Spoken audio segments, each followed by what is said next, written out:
Friday yet?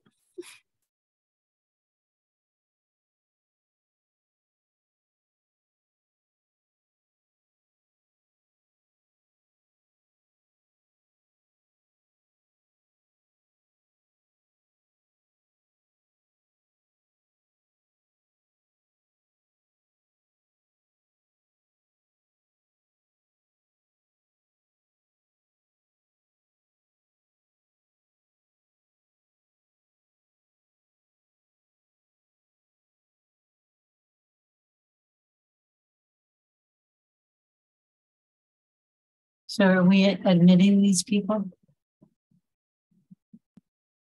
Yeah, we've got 3 in the waiting room. I can pull them in.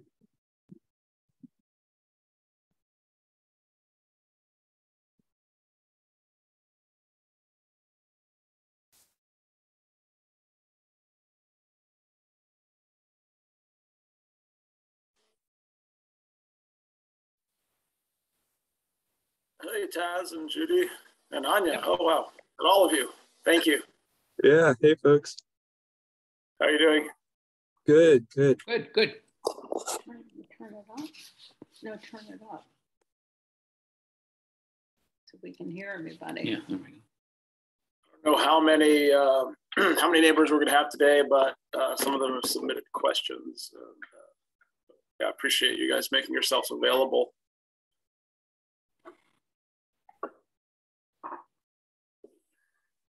Right. We can kind of. Sorry, Tess. We can kind of use this time however y'all see fit, or whatever you think would be the most helpful.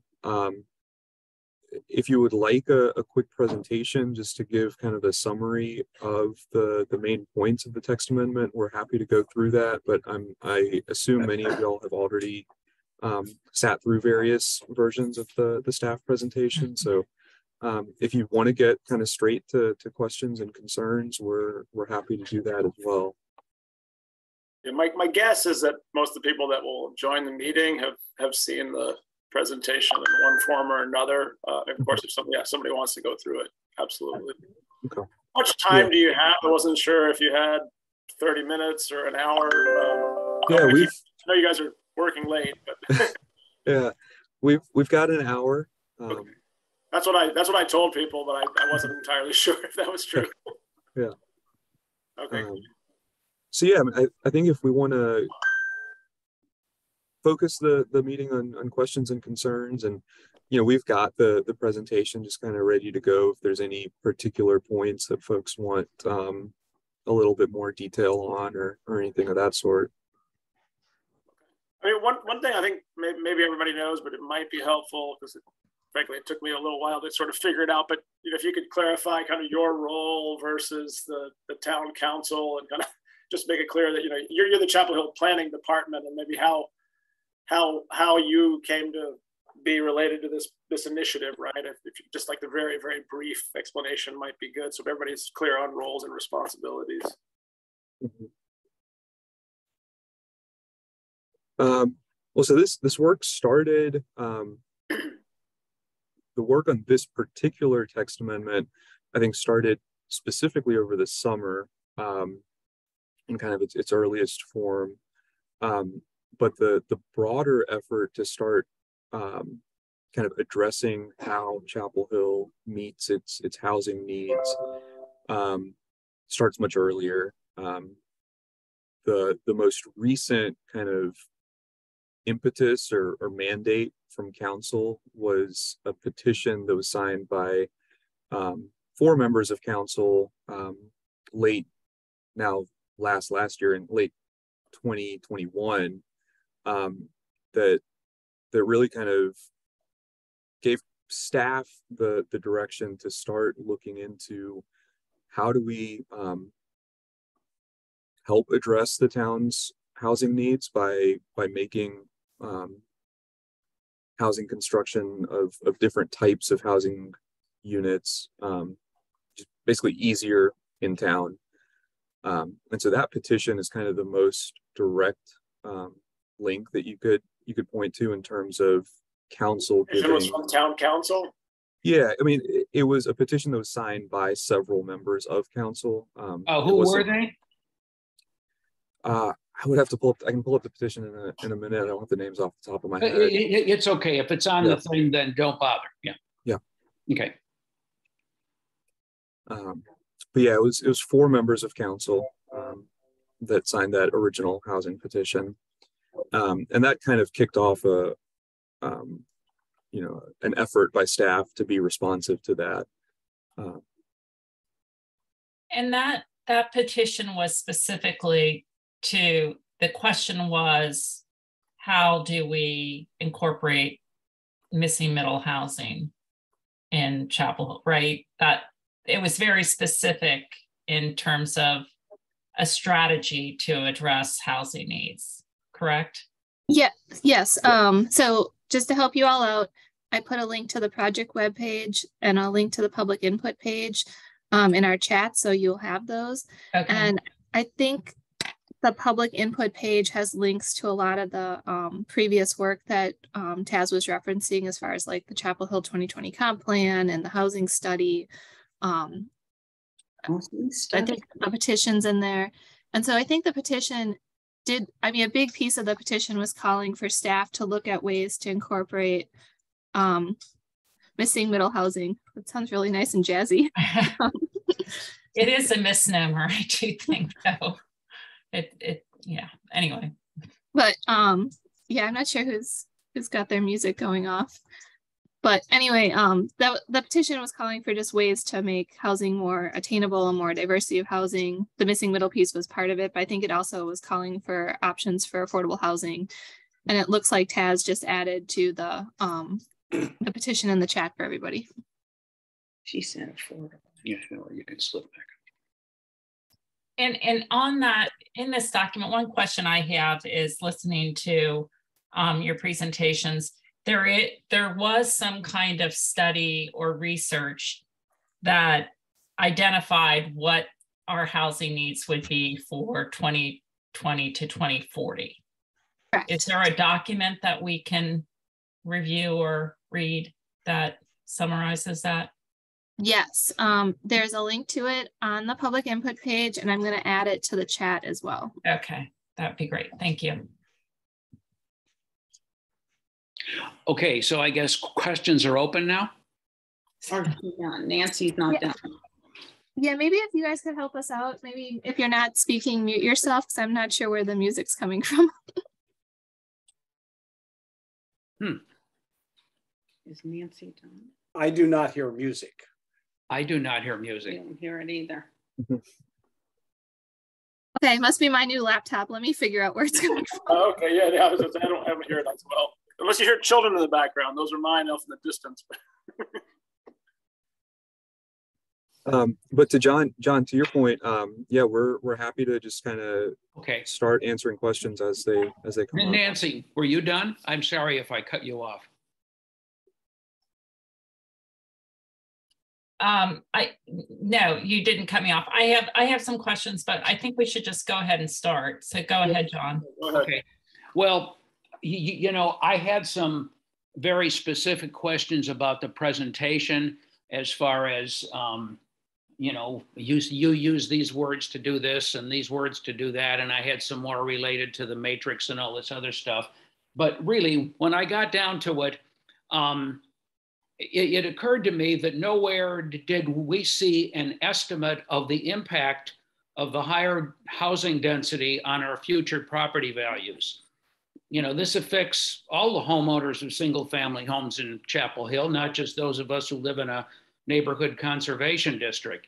And I guess the questions are, well, you know, has the planning committee considered this issue? What does this group believe the impact will be to a town the size of Chapel Hill? What will happen to the property values? And, you know, how did you come to the conclusion? Where's the data? So could you please elaborate on any studies you've done to address this? Yeah, so we've had some pretty extensive conversations with primarily the Orange County Tax Administrator's Office.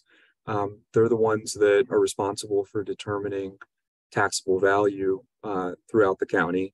And then the town sets a tax rate. And so the actual tax burden for any potential property is a mix of those two factors, right? The taxable value. Excuse me, perhaps you misunderstood. I'm not worried about how the property taxes are going to go up. What I'm worried about is our property values going down. Oh, did you study? Because yeah. obviously, if there's going to be more housing in the same space, each house or each housing unit isn't going to be worth as much. And so that means that our property values are very likely to go down. And have you guys studied that? And, you know, the demand for housing in Chapel Hill and around the Triangle region is so enormous, right? That we really don't anticipate. And you could I would imagine you could talk to just about any real estate professional in the area that would say that we are nowhere near providing. Nowhere near a volume of new supply coming online for us to reach the tipping point where we would be reducing property values. At the very minimum, we might be slowing down an increase, but we're nowhere near a tipping point of reducing property values. I mean, so that's just based on the fact that the demand around here in the Triangle is large. And so based on that, kind of assumption, probably not going to have much impact. That's your guys' response. That is, we know from various sources that population growth historically in Chapel Hill and in the Triangle has been strong and isn't slowing down anytime soon. There's only so much land and there's only so many homes that can be built in a given time period. But that's not slowing down the influx of people from all around the country into this area. Yes. So, John, in practical terms, a lot of that depends upon the character of the development that happens. Using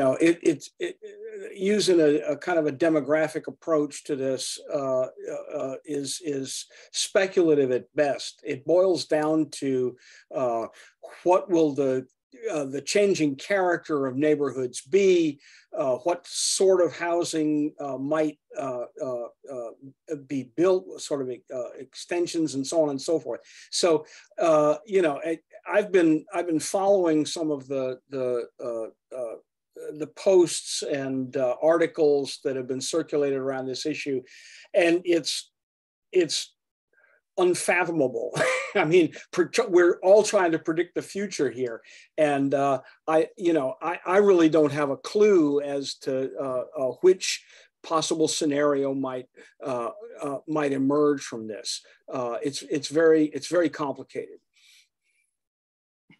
Yes, but the consequences are rather important. So that's why let's make sure we don't do it and sort of. That's right. That's why we're on this call, because exactly. We just don't know what those consequences might be. That's all. Yeah, right. And I think, Richard, to a certain extent, you hit the nail on the head that some of these consequences, it may be not just difficult but impossible to say with any level of precision exactly how this is going to play out. But what that means is that it's incredibly important for staff and for the town to monitor how implementation of these changes actually kind of plays out, and to be responsive to making sure that if there are adjustments that need to be made to how these types of housing units are permitted around town, that those adjustments are made in a expeditious manner, right? One of the things that we're already kind of looking at in terms of a horizon of how this plays out is that the town is looking to rethink its entire land use management ordinance within the next year or so. And so that gives us a very natural glide path to bake into this process a very certain and defined check-in, right, on how implementation is going, what sort of consequences we're seeing, and what adjustments need to be made in a very kind of methodical way. That would be encouraging to see that kind of, that kind of text in the proposal somewhere. Not just, absolutely. We're going to do it. No, I'd like, kind of to see it in writing, even in, I suppose even in spirit's better than nothing. Specifics would be the best, but at least if there's some words in there that suggest that, we realize this could be a problem and we got plans to look at it. To evaluate. Yeah, absolutely. And it would certainly be possible and reasonable for council to commit to something like that, right, in writing. In broad strokes, what does it mean to rethink the land use management ordinance? Sorry, and I know there's a lot to it, but I'm just wondering if you were to summarize what it means to rethink the LUMO, how would you describe that? Yeah, it's a process that communities kind of go through on a cyclical basis, right?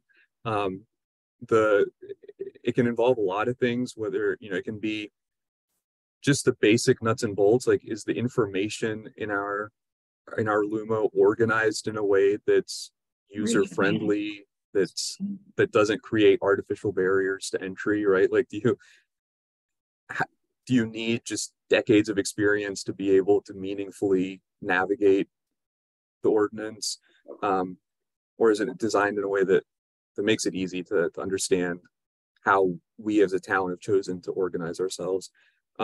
It can be a nuts and bolts approach. It can also look more into the substance, right?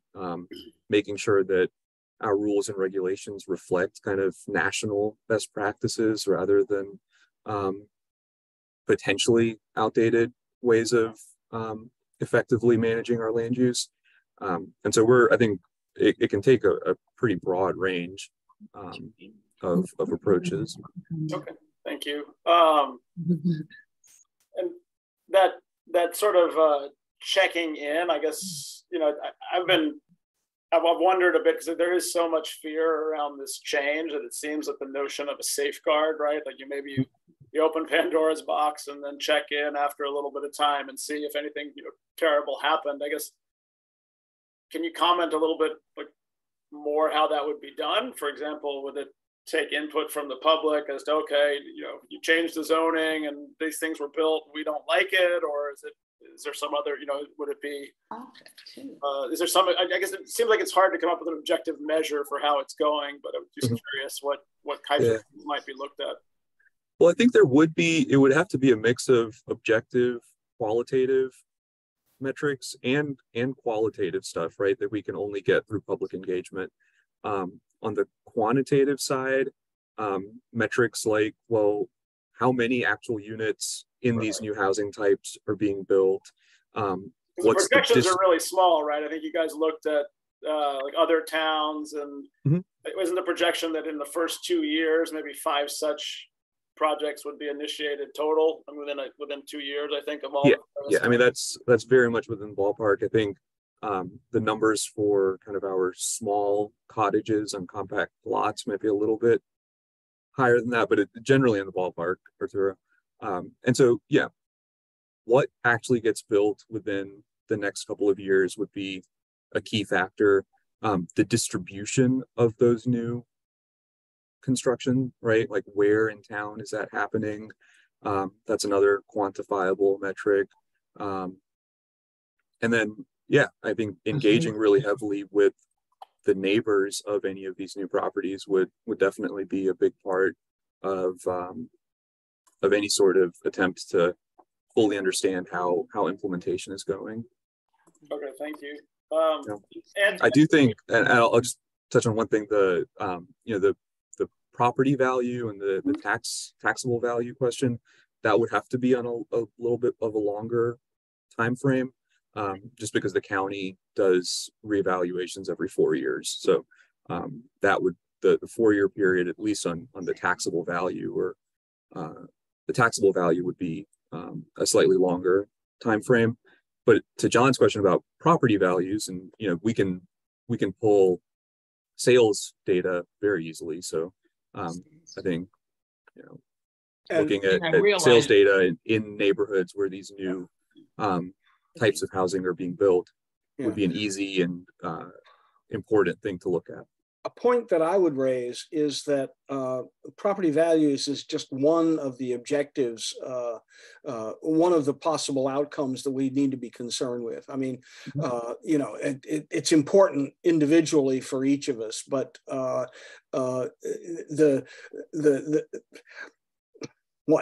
the community aspect of the neighborhood, the friendliness to families, the kind of organic feel of Greenwood is one of the things that we treasure about this neighborhood, and I would welcome development that makes that flourish, development that that is antithetical to that is, I don't know, but I don't want to speculate here, but would be less attractive. So I think there are many values, many objectives that might be considered. Andy's had his hand up for a little bit. Andy, you want to go ahead? Sorry. Thank you. Hey, I'm Kathy, Andy's wife. I'm not clear what the goal of the increased density is. I thought it was to increase missing middle housing and affordable housing, but then at the presentation to the town council, it sounded like you were backing off that. And I do hear different kinds of housing, more density, but I don't like density for what, to what end? And of course, the reason I ask is because I've heard a lot of concerns expressed about increased density. And if there's no tangible benefit to it that can be realized, then I'm wondering what, if there is a tangible benefit, okay, let's weigh or for me personally, I would weigh the pros and cons, but I don't even know what the goal is. And so you speak about monitoring and then pulling back and so on. But clearly to monitor, you have to see if you're reaching your goal. I would think that would be part of it. So I guess what would be most helpful to me is to just have a clear understanding of what the goal is of increasing density. So I think this, to a certain extent, and thank you for the question, I think it speaks to one of the things that as planners or as people that are responsible for a town's zoning, we struggle with all the time, right? Zoning doesn't guarantee any sort of an outcome, right? We can allow X, Y, and Z type of properties tomorrow, but the market has to respond, right? The market has to want to build those types of properties, and so we certainly can't, say that by implementing these reforms that we will definitely get the new types of housing that we're allowing. But what we're doing is getting zoning and the town's control over what type of home gets built. We're pulling that back ever so slightly so that we can create an environment in which we can have more and more diverse housing choices, right? The ultimate goal here is just to allow more diversity in housing types. And I think that's where, when we talk about what is missing middle, does it include housing affordability? A broadly accepted definition of missing middle housing focuses on the housing type itself, and really specifically on just housing type, not housing affordability, but housing type. And that's what we're really aiming to do, is just creating the opportunity and the flexibility for folks to have more options in terms of what sort of home they live in. Well, one distinct, maybe unintended consequence is that we will have an influx of very upscale townhouses and infill that will, skew the demographic in that direction, and maybe that's a good thing. Maybe it's not a good thing. Everybody has their ideas about that. Are you speaking about Chapel Hill broadly or specifically Greenwood? I mean, they're both important, but just curious. Oh, was that directed at me? Yeah, I was just asking you, Richard, if you were. Was that a comment about the greater Chapel Hill or specifically this neighborhood? Which, you know, again, they're both, like I said, they're both fair topics. But I'm just curious. Well, to my mind, diversity of socioeconomic strata, diversity of ethnicity, those are all valuable things. Those are the things that make a community vibrant. And I just worry that it may not work out that way. In other words, Chapel Hill is such a desirable place for people to come that we may end up, you know, with a kind of a Connecticut endpoint, you know, which I don't know. Maybe that's what we want. I don't know. Yeah, I mean, I don't think this. It seems like this text amendment on its own isn't going to create. I mean, it's not. And I think they've explained it. It's not the goal. But this one isn't going to create, you know, housing that's affordable at the lowest income, you know, the lower income brackets, right? But one thing it's important to note, which sometimes I think is missed, is that they're not allowing increased square footage, like that FAR ratio, the floor area with the floor area ratio doesn't go up in any of the zones. So, for example, if the most you can build on an acre in a given area is 3,000 square feet, if you're going to build townhouses, you're still limited to 3,000 square feet. So if you're going to have, let's say, a duplex, 3,000 square feet gets divided into two 1,500 square foot units. And so one would reasonably assume that the price per unit goes down, right? You know, assuming the price per square foot is a constant. So that's a good point. It will provide for housing at lower price points, not necessarily affordable to people at the lower income brackets. That's a good point. Yeah. Sorry. I know that sometimes that's missed, and it took me a while to get that. So, and I will say on the, you know, to the point that this won't guarantee housing at lower price points. That's absolutely true, but it also creates the opportunity for housing at lower price points, right? So, let's say Habitat for Humanity or any number of well-known, well-respected, affordable housing developers in the area has one lot that they could build on, right? With a text amendment of this sort, rather than being limited to building one home that houses one family, they have the opportunity to do more, right? To put more families under roofs, and so that's kind of that is one example of where the new opportunities and the new flexibility that this text amendment could come into play. Specifically for affordable housing. Yes, I have another question. This relates, you know, pretty much directly, and I'm taking words from the PowerPoint presentation itself. Okay, early on in the presentation, it says, quote, does not address neighborhood conservation districts that prohibit these uses. Those are the words from the thing. Then later it says no changes to neighborhood conservation districts. These statements seem confusing to me at best, and maybe contradictory. Why did you add the second statement, no changes, when the first one says it doesn't address? It seems as if you're waffling, or, you know, what exactly does that mean? They're meant to say the same thing. Okay. It may be two ways of getting to the same point, but the bottom line is that, you know, for y'all's community, for example, you have an NCD in place. This text amendment doesn't change a single word of the regulations that are on the books for your NCD or for any other NCD in town. I think there's 13 total, and none of the text in any of those is amended or superseded in any way by the changes that will be proposed here.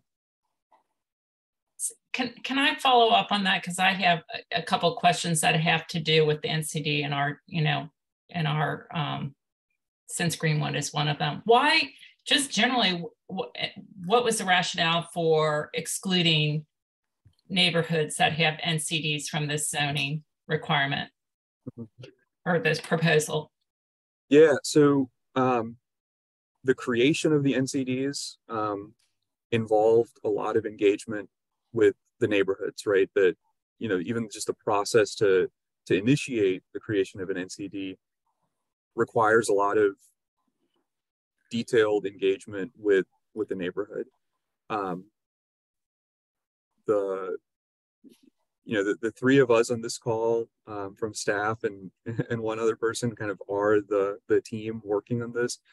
And so that level of engagement just wouldn't be possible right now. And so we wouldn't be able to do the level of engagement with each individual NCD needed to make any sort of changes to those regulations. So it was more about your capacity or your. I mean, it's capacity is one issue. There also hasn't been any express interest in. But I'm just trying to understand kind of, so to exclude them from the zoning proposal, there must have been, did you think that there was going to be much more pushback, or that you would, that you wouldn't be able to get the zoning proposal? Like, there must have been something that, you decided not to go down that road. But I mean, by its very nature, the NCD is sort of protective, right? It's an overlay zoning. So, for example, in Greenwood, the main thing that the NCD does, it says you have to have an acre per lot, right? And there's only one dwelling on it. So you'd have to essentially get rid of the NCD to change it, right? Yeah. So I think it's natural. It seems like fundamentally you can't have an NCD and make these changes, right? Yeah, I would fully agree. And I think it's natural to want to point to a specific point in time or a specific decision that led to things being the way they are, the focus being where it is. But I think to Arturo's point that, the NCDs are meant to be responsive to particular neighborhoods' needs and protective of that neighborhood's interests. And that's just that wasn't kind of in keeping with what we were trying to do here. So I take it that the implications of abolishing NCDs as part of this would be unilaterally would be politically untoward, you might say, and the notion is that if changes are going to be made to NCDs, the residents of the NCDs need to be part of the process. Is that accurate? Absolutely, yeah. There would. But I also understood that City Council can decide to include NCDs in this proposal. That came out at the meeting on Tuesday, that it's up to them to decide whether they're going to be excluded or not. It is, and we haven't heard any direction from them that they would want the NCDs included in this package of reforms that we're proposing. I think in our communication to council, we've been very clear that we don't intend to touch the NCD regulations, and we haven't heard, a direction otherwise that we need to or should. So you're saying that the NCDs are not protected by any sort of statute or precedent or anything, that they could be changed just sort of at will, or by the council? I don't think we'd say that. So to start off with, the NCDs are a zoning overlay. And so if we have to remove or modify your neighborhood conservation district, we're going to make sure that you're noticed, because it's going to require a zoning atlas amendment. And the second piece is, if if there was interest in amending or changing those NCDs, we'd have to get that direction from the town council. And then we'd be meeting with all of you to determine what the neighborhood specific needs are and what those, what those requirements should be, much like I'm assuming had gone on when the NCD was established. So it's not just going to get erased. A different process than what's going on now, but that, to be fair, it's been alluded to, right? So I think and the town council members bring it up. They talk about, yeah, we can get rid of the NCDs. I mean, it was. And a lot of the other neighborhoods, honestly, that don't have them are very aggravated that this isn't an equitable proposal. So I think it's a relevant concern we should have right now, that the NCDs might not be here, might not protect us from this zoning proposal in the long term. One question I have about NCDs is, so at this point, it seems to me that, likely outcome is like if these text amendments go through, then later there'll be discussion about, removing or let's say modifying, whatever it is, the NCDs. But if I look at the zoning map now, like the Greenwood underlying zoning is RLD1 for our neighborhood, which was a little surprised because the FAR is very low. It's 0.047. So as I understand, that means the max you could build on an acre is about a 2,000 square foot house, which almost every house in Greenwood exceeds that currently. Which further leads me to believe that we wouldn't retain RLD1 zoning. I'm just curious, like, could you comment on that? Am I understanding this incorrectly, or and just in the event that we go down the route of, let's say, removing NCDs, how would subsequent zoning changes occur potentially? Right. I don't know. I know it's far in the future and you don't have a crystal ball, but just curious for any thoughts there.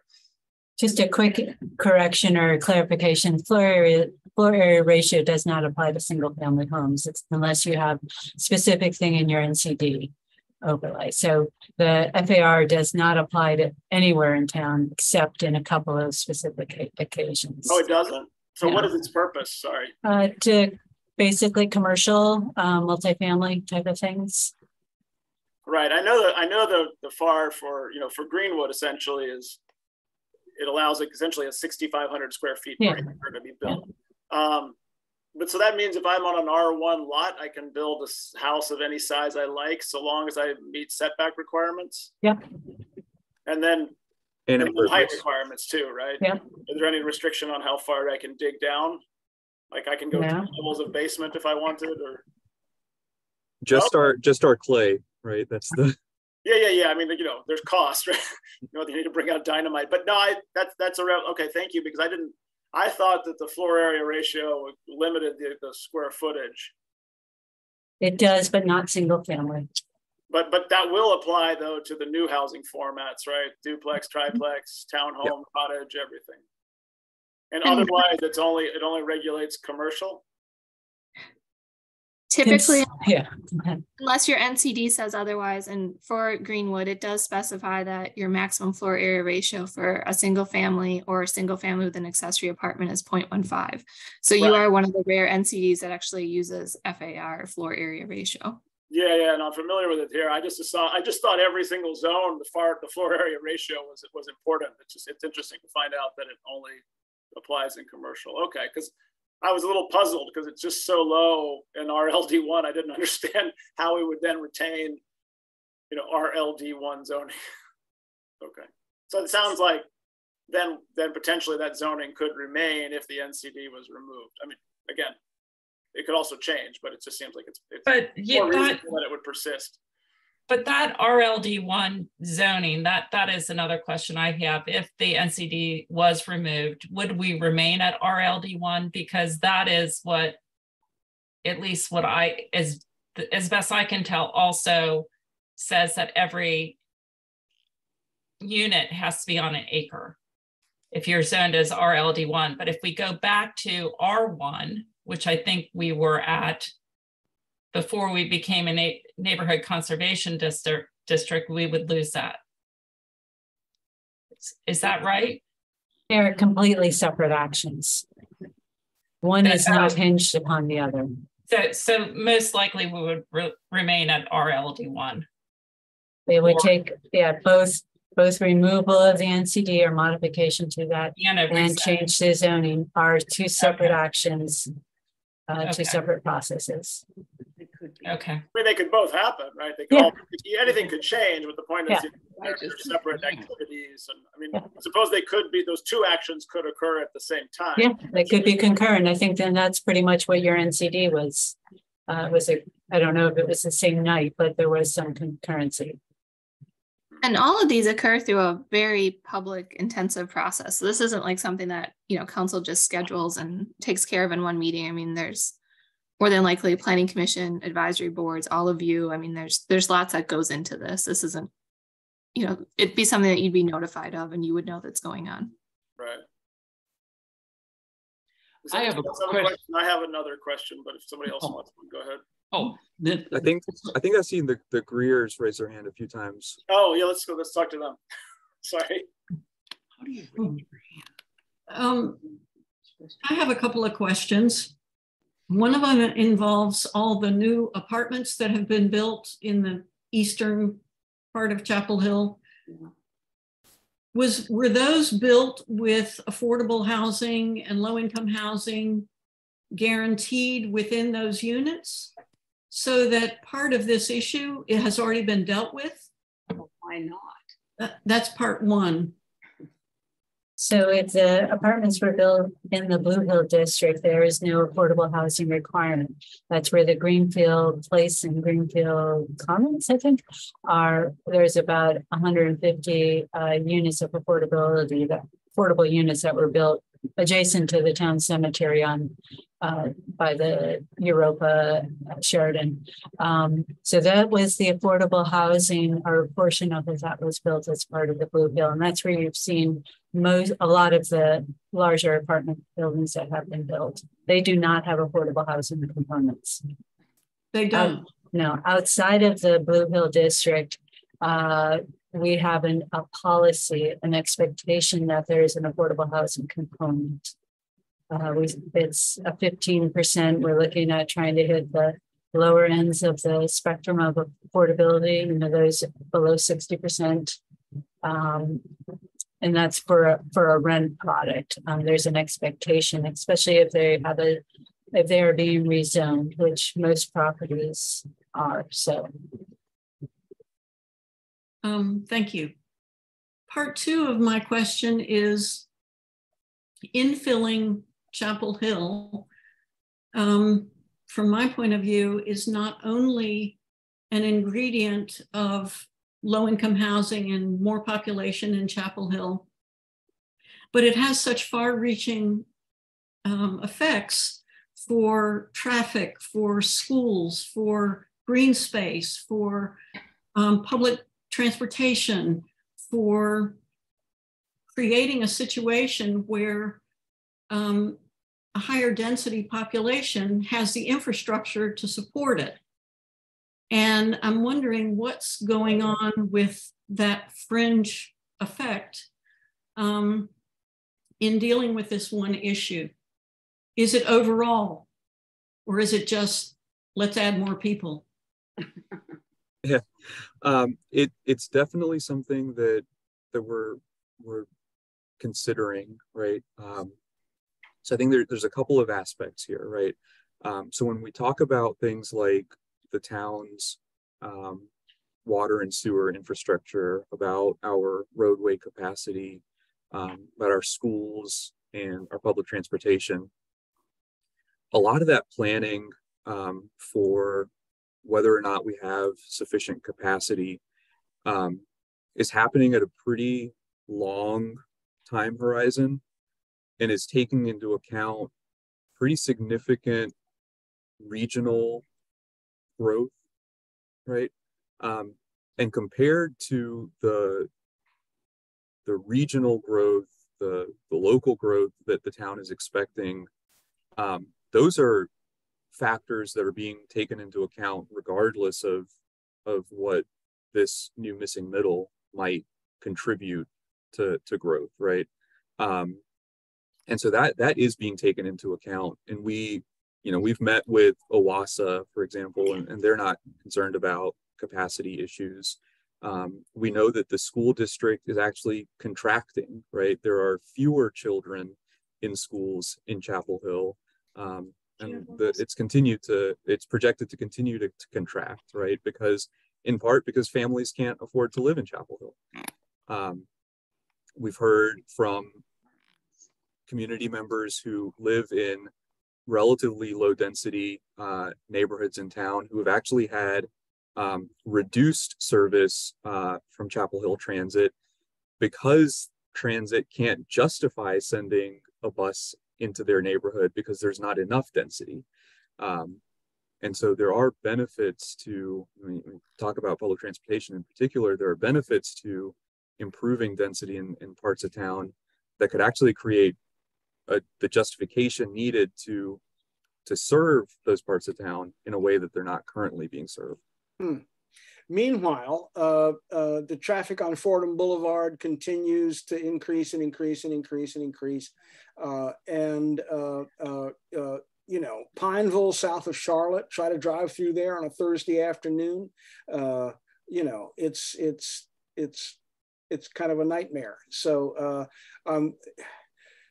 taking into account is one thing, and making specific plans to accommodate transportation and these other factors is something different. Yes. I mean, presumably a lot of the traffic that we deal with is due to people coming from out of town, right? So people who, I mean, you know, there's two sides of the coin, right? People who can't afford to live here now have to drive in. So I don't know about that, Arturo. I just know that the correlation of traffic density and the appearance of the housing projects at Eastgate seems to be 1-to-1. So specifics, I drive usually to Raleigh and I see the influx of cars coming from, like, you know, completely out of town. It's all anecdotal, but my point is, like, the whole Triangle area is growing tremendously. So, like, to say that traffic is specifically the result of people dwelling in apartments, you know, I don't know, it seems hard to establish that. I wanted to just tell you a bigger picture, take you to the 30,000. So 30 some years ago, and Andy probably remembers this, is we created the joint planning area. It's an agreement between Chapel Hill, Carborough, and Orange County, and I think Owasso is party to this. We have our jurisdiction, we have Carborough's jurisdiction, and then outside of that, you go into what we call the rural buffer in Orange County. So, you know, the other side of I-40, you travel up there, it's a very different, I mean, it's minimum 2-acre zoning per house. There's no sewer there. They're never going to develop. So our interest is, when this plan was developed 30 some years ago, was that we want to concentrate our development inside Chapel Hill. We have the infrastructure, we have the streets, we have the sewer pipes, we have all of those services, we have transit. Develop internally here. And that area outside, that rural buffer, does not change. We're not going to continually sprawl. If you go down to Chatham County, I mean, they are just, there's no hard edge to that. It's very different process that we are doing here in Chapel Hill, and it's a long-term process. It's probably been in place 35 years now or something like that. Very deliberate to have, and the expectation is, if you're within, basically it's within the Owasso service area, that we have an expectation that this is where we want our density. We don't want to just be subdivision after subdivision up to Hillsborough. So that is the long-term intention. That's an important answer to the what are the goals question that was raised earlier. That's helpful. One question I had was, you know, so the way I mean, I know that again, the projections are for very minimal growth of these new types of housing in the first few years. So I understand that, but just sort of watching the kind of interplay between the town council and the population of Chapel Hill, at least the population that showed up last week to the meeting, you know, overwhelmingly, people are very afraid, right? And so one thing I wondered is, you know, was there any consideration to other ways to roll this out in sort of a limited fashion, or a way that makes people think, like, oh my God, it's not going to be all stealth dorms overnight? And in mulling it over, I wonder, I suppose if if you put any restrictions, like if you do anything other than blanket zoning, maybe, people won't build the missing middle housing, but I'm just wondering, were there any other considerations other than making blanket zoning changes? So for example, piloting in a given neighborhood, or missing middle housing types are allowed, but only subject to a particular approval. I feel like I know the answer, but I'm just curious for your perspective on doing something other than a blanket zoning change. And by that, I mean, the places that are not affected by NCDs or HOAs, et cetera. Yeah, and I think the difficulty with any sort of pilot program, right, is that by its nature, a pilot program is supposed to be something where you can extrapolate useful lessons learned that can be then implemented on a broader scale, right? Mm-hmm. And if you pick, very small portions of town, it becomes hard or I think it would be very difficult to pull meaningful lessons learned that could then be applied to how you craft an ordinance in another part of town. And so that's where kind of what we were talking about earlier in the call about the importance of really close monitoring of how this gets implemented, and being willing, ready, and able to make changes to the ordinance as needed, is kind of how we see the most reasonable path forward, especially in light of what we know to be the experience of other communities that have put forward reforms like this, right, where development happens at a pace that makes it very possible to do that sort of monitoring and adjustment as circumstances warrant them. I mean, and I think you seem to get it, but it seems that what's really needed here is for the town council to kind of emphasize that degree of safeguard and the monitoring, because right now there's a sort of complete fear that it's just going to get changed. The changes will go through, and all of a sudden their neighborhoods will turn into nightmares, their worst nightmare scenarios, and ultimately that's kind of counterproductive, especially for the town council members if they all if everybody gets voted out in the next election, etc. So it seems like a little bit of slight pump on the brakes, and then really communicating the gradual nature. Again, no, that's not necessarily your job, but it seems like that's the key to getting people on board. Yeah, and we're still refining the specific mechanisms, right?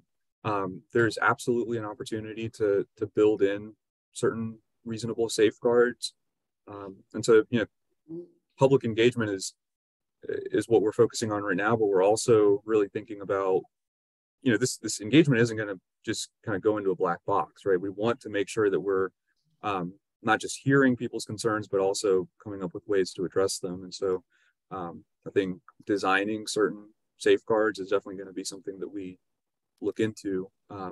If kind of the general assurances aren't enough, more specific assurances are definitely something that could be on the table. I have to log off. Thanks to town staff for working late tonight. I appreciate it. It's been very informative.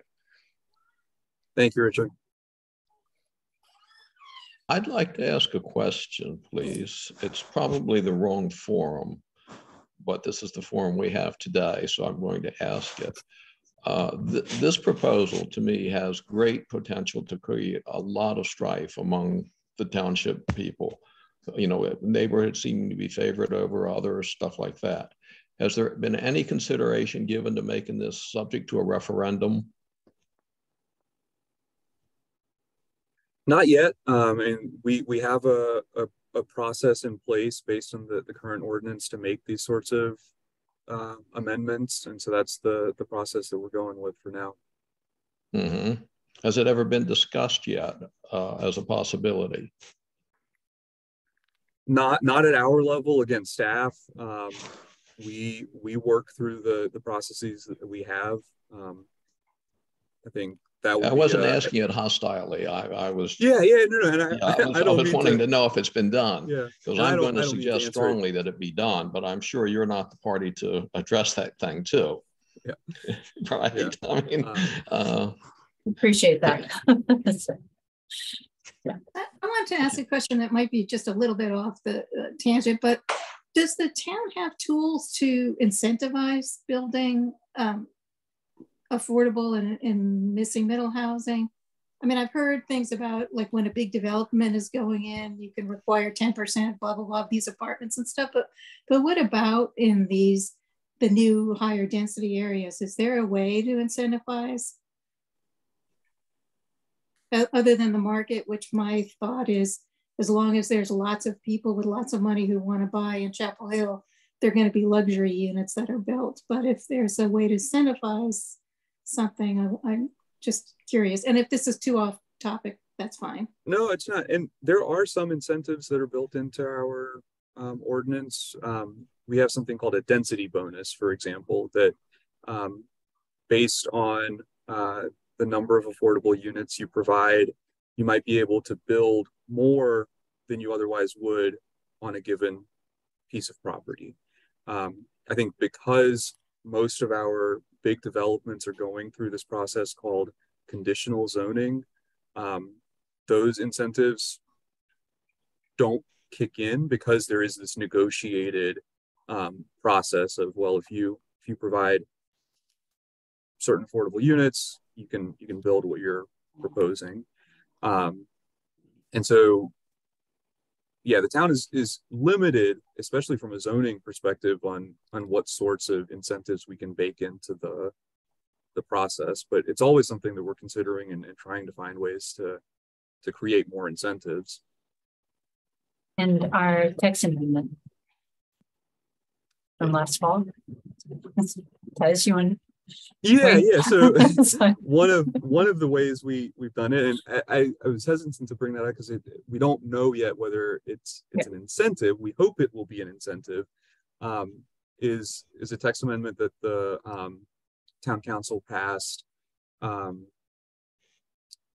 November that streamlines the review process for developments that build a certain amount of affordable housing. So we have it on our books now that if you have a development in which 25% of your housing units are affordable to people earning 60% of the area median income, you get kind of a faster, it's still not a fast process, but it's faster than our typical process. You get a faster review process that could potentially get you through in about 6 to 7 months. I have another question, please. There's the provision for excluding the HOA areas and the NCDs. Can NCDs or HOAs be formed in the future that would exempt people from this? Or is it the ones that are existing now? The town's ordinance does allow for the creation of new NCDs. HOAs are something that it's entirely a private matter, right? I think the mechanism for creating an HOA at the very least would require the consent of everybody that was going to be subject to the new HOA. Mm-hmm. So I don't fully know what that would look like. Okay, but it would be possible for them in the future to exempt themselves by doing that. I believe so. It would be a very, from what I imagine, it would be a very arduous process to create an HOA of any meaningful size and scope. Okay, what about NCDs? Yeah, I mean, the ordinance technically allows for the creation of new NCDs.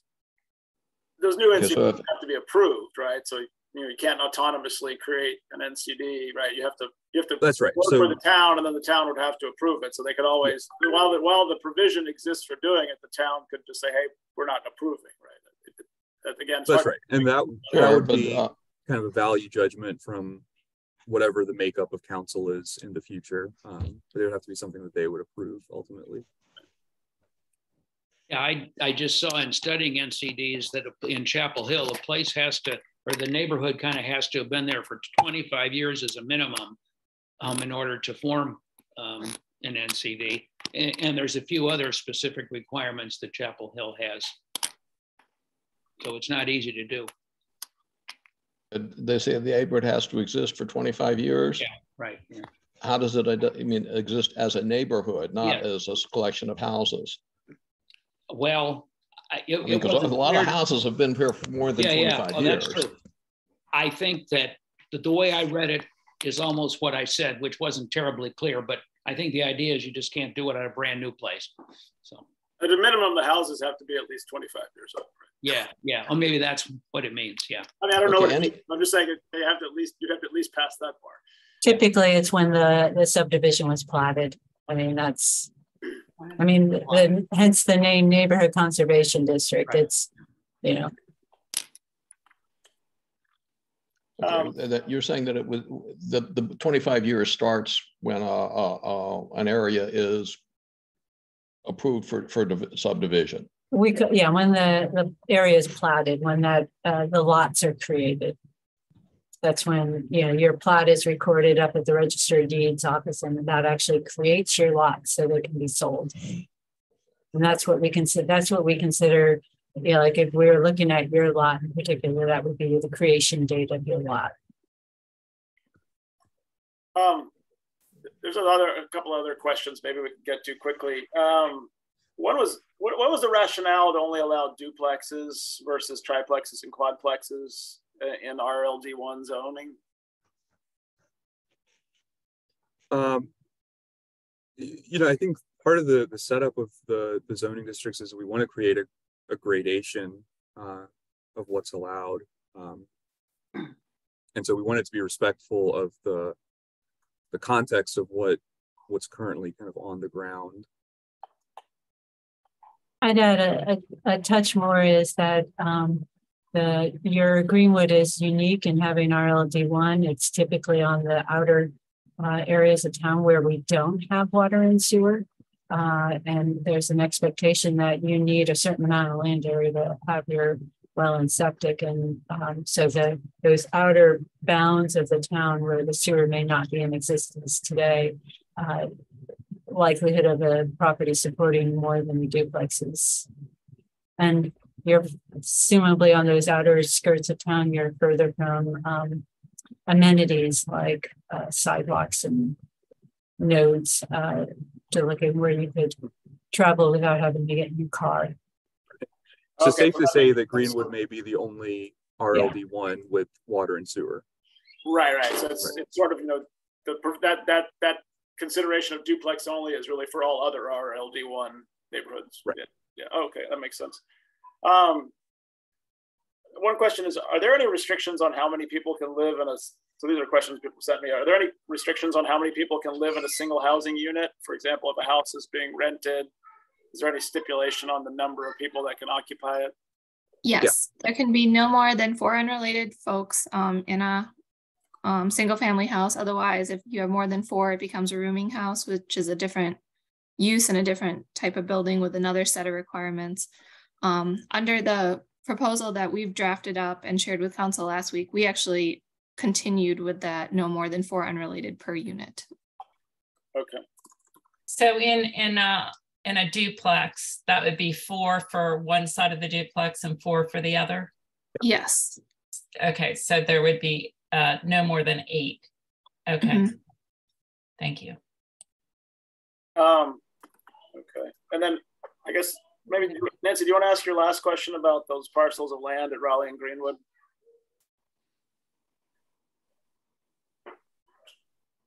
Who? Nancy. Sorry, I was trying to unmute. I had put them in the chat too because I knew we were running out of time, and some of mine are questions I'm just trying to get up on the learning curve because this is all new to me.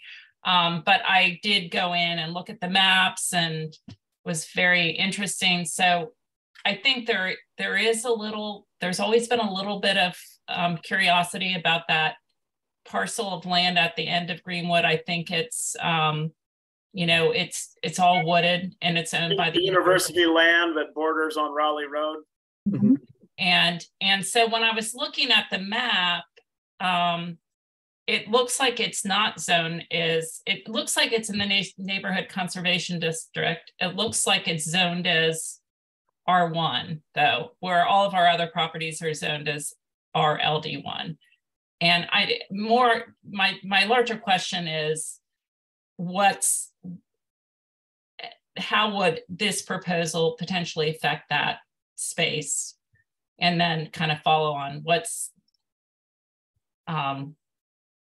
this is completely off topic, but what's the risk that UNC could develop that with either a satellite clinic or something? I never thought about that. You never thought about that? I hope I didn't. I thought about it. I assumed they wouldn't, but I always also thought it's their land. They could do whatever the zoning allows. So just a word of caution, UNC as a state agency, we only regulate structures.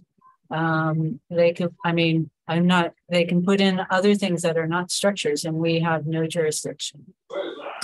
So our neighborhood. What do you mean? What could they put in that's not a structure? Parking lot. Blocked out. But I mean, I don't want to make you get worried or so. I just want to make sure you understand, we only regulate structures for UNC. If it's a UNC property, they could sell those properties tomorrow to an individual and then they could build a house there. Why is that not zoned as, I mean, maybe it doesn't matter. Why would it have a R1 zoning versus an RLD1? And it does look like it's under the neighborhood conservation district as well. Is that because it's owned by a corporation? Or? No, and I say it may have been when, and I don't recall this one in particular, when that was rezoned, that they did not want to be rezoned. I mean, I could understand UNC not having interest in having RLD1 property. They're a university. So that's my just guess. I'm making that up. So don't put anything on that, but that there probably was a reason. I mean, we could research that. When was that done? Years ago. I don't remember. 2006. Arturo, Yeah. What about that piece of land that's across from you? That's a lot. That's owned by it's a private owner. They just don't. They don't do anything with it, and they don't keep the vines from killing the trees. So someone owns that. Yeah, it's owned, and I've talked to somebody who was actually trying to buy it from the owner at some point. I don't know who they are, but it's I do because the maps allow you to see who owns what. Yeah, I haven't looked it up. It's an econ professor, associate econ professor at UNC that owns it. Okay, tell him to come cut his vines because his trees are all falling. Yeah. Okay, so that big piece of property, basically, what I'm hearing you say is like that's we can't do anything about that. That is kind of okay. And just, I mean, briefly skimming through the allowed uses and how it differs between R1 and RLD1. It's all the same uses that are allowed, I think, with the exception that in RLD1, you can technically do a manufactured home, but you can't do that in R1. So the differences in the RLD1 and R1 the meaningful differences are in the dimensions, right, of setbacks or things of that sort. But in R1, you could have a smaller lot size, correct? Yeah. So they could divide it. In R1, you could do I think a triplex or a fourplex, right? Mm-hmm. Yeah. I mean, only under the proposal. Yeah. Yeah, new rules. Okay. I guess we should probably let you guys go, but I don't know if there's any other burning questions. Thank you so much for doing this information session, spending your time with us. I think it's definitely helpful to understand more about the proposals. Yeah, absolutely. One last plug. this is helpful for us too. You know, I think being able to have these just kind of quieter conversations with folks is really helpful in terms of kind of meaningfully engaging in these really complicated topics. So spread the word if you can, you know, share with neighbors outside of Greenwood. If staff's around, we want to talk. Okay. Yeah, we will do. So we're happy to talk to whoever who wants to. Okay, I'll definitely do that. And I just one piece of feedback. I think anything you can do in the beginning of these conversations or the beginning of your presentations to kind of set, this is why we're doing these objectives, because most of us have never even gone to a town council meeting. We're not really paying attention to any of this stuff. And so we kind of come in and we don't know, you know, like the first question is why do we need missing housing? And, you know, like, what does that even mean? So many of us are, you know, just, we have a steep learning curve. So. Yeah, and thanks for being patient. Yeah. I know that it's also not easy to deal with, you know, some of the feedback and all the emotions. So I appreciate you guys being patient with us as we learn. Yeah, absolutely. And you have our contact information, so just shoot an email and we're happy to respond. Yeah, no. In fact, you've been super responsive. I appreciate that. Kaz has answered my phone calls and my emails. So thanks so much for that. Thanks very much. Thank you. Yeah, thank you, everybody. Take care. Thank you, everybody. Okay, bye. Thank you. Bye-bye.